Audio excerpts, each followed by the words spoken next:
Yes. Hey, everyone. It's Drew here back with the IM3 booth at FFAS 2018. I'm joined by Dr. Yellin. Thanks for joining us. Hey, good to be here. How are you? I'm great. How are you? Good. I'm doing really well. Thanks for asking. Sure. How's the show going so far? I know it's day one, but... Yeah, no, it's always an event I look forward to going to. This is, I believe, my 18th or 19th year at FFAS. Okay. I missed 1 year, but short of that, it's been a consistent meeting I've enjoyed. I used to run the facial plastic surgery program at Emory from 1999 until 2011, and we hosted FFAS in Atlanta for about 5 years. So it's a meeting that is near and dear to my heart. Awesome. Good stuff. Yeah. So tell me a little bit about why you like this meeting more than others. I know there's the live surgeries, which are really important. Yeah. I mean, I wouldn't compare it one to another. Every meeting has its own vibe.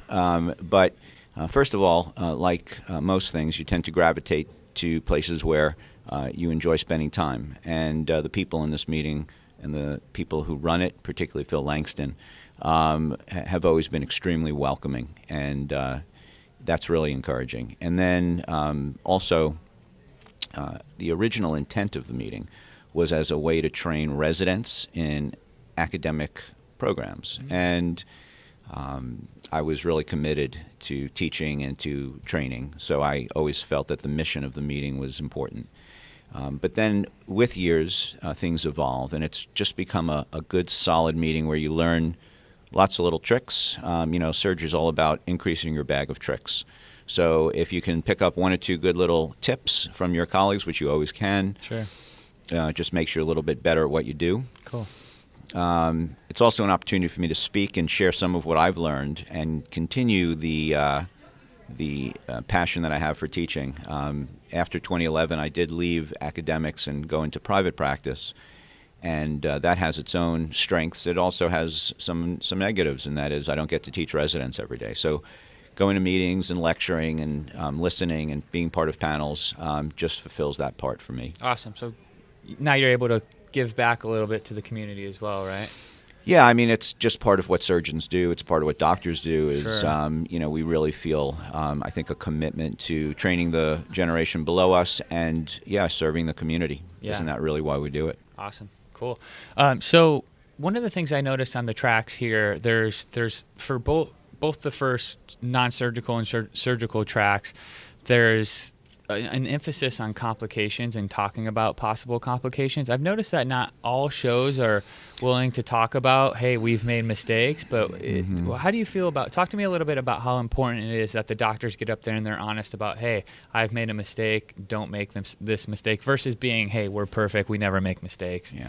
So, there's an old saying in surgery, which is if a doctor doesn't admit to mistakes, he's either a liar or he's not busy. So it comes with the territory. There's no way that you can operate day to day or even do non-surgical fillers day to day and not have issues. It's just part of the territory.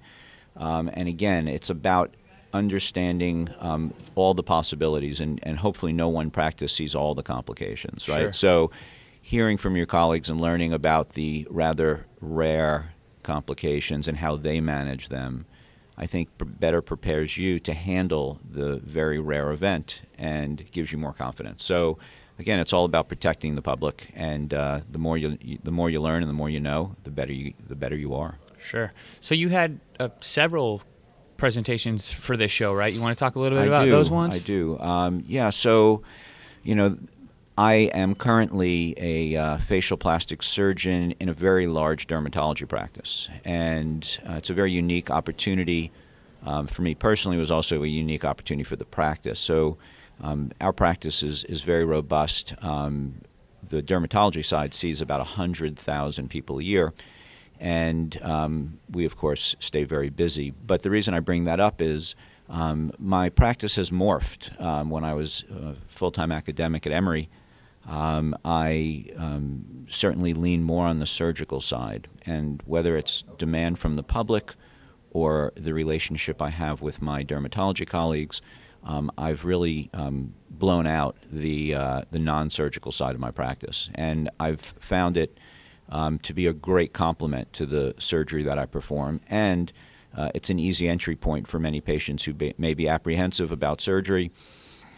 and worried about downtime and risk, etc. So I'm giving 4 talks. I'm giving 2 non-surgical talks. One about managing the lower lid and mid face, and that's really a melding of both surgery and non-surgery. It's a crossover lecture, and will lead later on into a panel discussion about when to go to the operating room for lower lid issues. And then the other non-surgical talk is 3-dimensional resculpting, basically really global reshaping of the face with non-surgical methods. And you're really only limited by your knowledge and artistic vision. So I'll tell you, I'm a much more focused observer of faces in terms of noticing every little nuance of asymmetry or disproportionate, relationship, and we can often very specifically tweak that and make faces subtly more beautiful in a very natural way. On the surgical side, we'll have to talk after this. yeah. Well, I'm not a miracle worker. But on the surgical side, I'm talking about again, one of the standard procedures that is well known to all those in this meeting, which is a SMAS facelift, and whether it provides a result that we're still proud of. And for me, it's a resounding yes. I'm very proud of the outcomes. The patients are very happy. It's got very low complication rates, and all in all, I think provides a really beautiful enhancement to an aging face.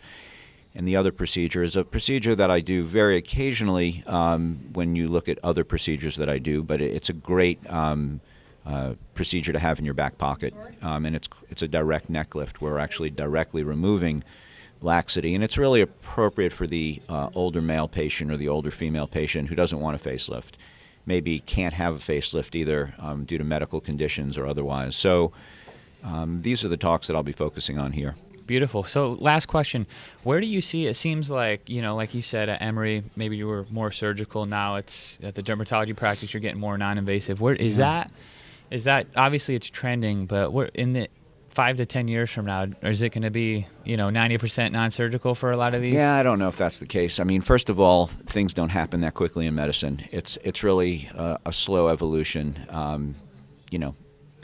I would equate it to a glacial movement, right? Okay. Really slow and Sure. and consistent, but I don't think surgery is going away anytime soon.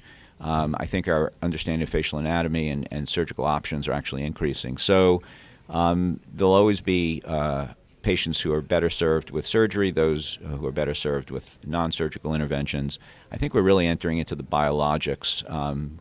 We're going to really take advantage of the body's own healing mechanisms, hopefully understand better ways to stimulate elastin, better ways to reestablish a youthful glow to the face.